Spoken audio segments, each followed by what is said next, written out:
महाराष्ट्र का बीज कानून। जी हां दोस्तों, ये खबर ऐसी है जो किसान के दिल को सुकून देती है। महाराष्ट्र सरकार एक नया कानून लाने जा रही है, अपना अलग seed act. Agriculture minister Dattatreya Bharane ने 28 अप्रैल को मंत्रालय में मीटिंग में अनाउंस किया कि state and separate seed act लाएगी जो किसान को लीगल राइट्स देगी अपने बीज स्टोर करने, उनको उपयोग करने, उनको एक्सचेंज करने और उन्हें बेचने के बिना किसी ब्रांडेड नेम के।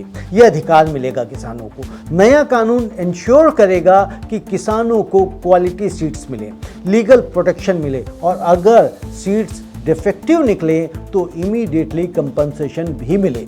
सीड कंपनीज पर क्वालिटी की जिम्मेदारी फिक्स होगी, वायलेशन पर स्ट्रिक्ट पेनल्टीज होंगी। Mahabeej Maharashtra state seeds corporation की फंक्शनिंग इंप्रूव होगी। डिस्ट्रिक्ट लेवल पर सीड ग्रीवेंस रिड्रेसल सेंटर्स बनेंगे। ट्रुथफुल सीड्स की साथी पोर्टल पर रजिस्ट्रेशन शुरू होगी। खरीफ 2026 सीजन से सभी सीड टाइप्स का प्रोडक्शन, डिस्ट्रीब्यूशन और सेल इस पोर्टल के थ्रू होगा। QR कोड से हर सीड पैकेट ट्रेसेबल होगा। दोस्तों, इसका कारण समझते हैं कि यह कानून क्यों जरूरी है। तो यह समझने के लिए हमें एक किसान की तकलीफ समझनी होगी। एक किसान है, उसने कंपनी से 500 रुपए में बीज खरीदा, खेत तैयार किया, बुआई की, पानी दिया, खाद डाली और जब फसल उगने का समय आया तो फसल खड़ी ही नहीं हुई, फसल उगी ही नहीं। क्यों? क्योंकि बीज डिफेक्टिव था। अब वो किसके पास जाए? कंपनी कहती है कि हमारा बीज बिल्कुल ठीक था, आपने खेती सही से नहीं की, बीज सही से नहीं बोया, सिंचाई सही से नहीं की। और सरकार कहती है कि प्रूफ करो।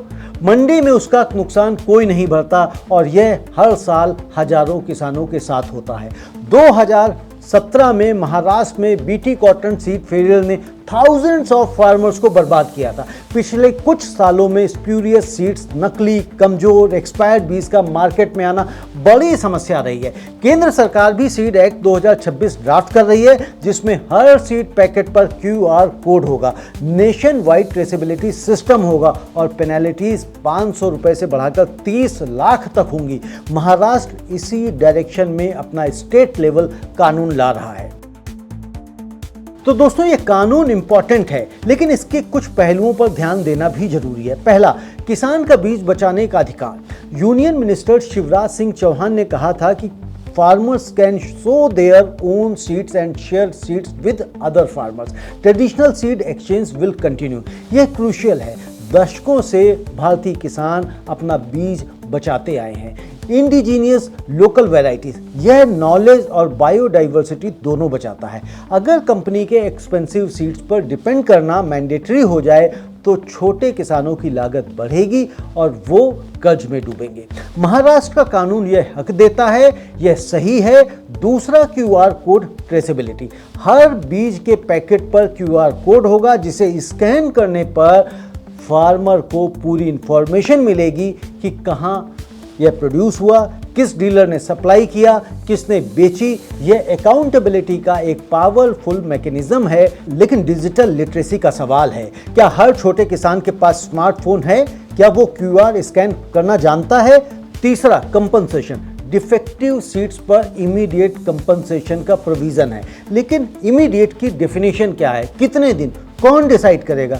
डिस्ट्रिक्ट सेल कितनी इफिशिएंटली काम करेगी? इंप्लीमेंटेशन की असली टेस्ट यही है। चौथा, महाबीज की strengthening. Maharashtra state seeds corporation को इंप्रूव करना जरूरी है। पब्लिक सेक्टर सीड्स मतलब क्वालिटी गारंटेड, अफोर्डेबल, यह स्मॉल फार्मर्स का ट्रू सेफ्टी नेट है। अब इसका इम्पैक्ट देखते हैं कि इसका इम्पैक्ट क्या पड़ने वाला है। तो महाराष्ट्र के किसानों के लिए अगर हम देखें तो अगर यह लॉ इफेक्टिवली इंप्लीमेंट हुआ तो यह एक गेम चेंजर है। अपना बीज बचाने का लीगल राइट, डिफेक्टिव सीड पर कंपनसेशन, ग्रीवियंस सेल, ट्रेसेबिलिटी, यह सब मिलाकर किसान की बार्गेनिंग पावर को बढ़ाती है। कंपनी पर अकाउंटेबिलिटी आएगी, सीड मार्केट में ट्रांसपेरेंसी आएगी, स्प्यूरियस सीड्स का कारोबार कम होगा और एक ब्रॉडर इम्पैक्ट। अगर महाराष्ट्र यह मॉडल सक्सेसफुली इंप्लीमेंट करता है तो दूसरे स्टेट्स भी इसको फॉलो करेंगे। दोस्तों, इस खबर का बिग पिक्चर क्या है? तो बीज क्या है? तो बीज सिर्फ एक दाना नहीं है, बीज भविष्य है। जो किसान अपना बीज बचा सकता है वो किसी कंपनी का गुलाम नहीं, वो इंडिपेंडेंट है। दशकों से ग्लोबल सीड कंपनीज ने हाइब्रिड और जीएम सीड्स को प्रमोट किया। हर साल नया बीज खरीदो, सेव नहीं कर सकते। इस मॉडल ने फार्मर्स को एक साइकिल में फंसाया, खरीदो, उगाओ, खरीदो। महाराष्ट्र का नया कानून उस साइकिल से बाहर निकलने का रास्ता देता है, लेकिन एक बात याद रखनी होगी, लॉ तभी काम करता है जब इम्प्लीमेंटेशन हो। 30 लाख की penalty, grievance cell, QR code, यह सब तभी मीनिंगफुल है जब किसान तक पहुंचे, और किसान तब तक भरोसा नहीं करेगा जब तक उसे एक बार डिफेक्टिव सीड मिलने पर जेन्युइनली जल्दी कंपनसेशन ना मिले। वो दिन आएगा तब यह कानून इतिहास बनाएगा।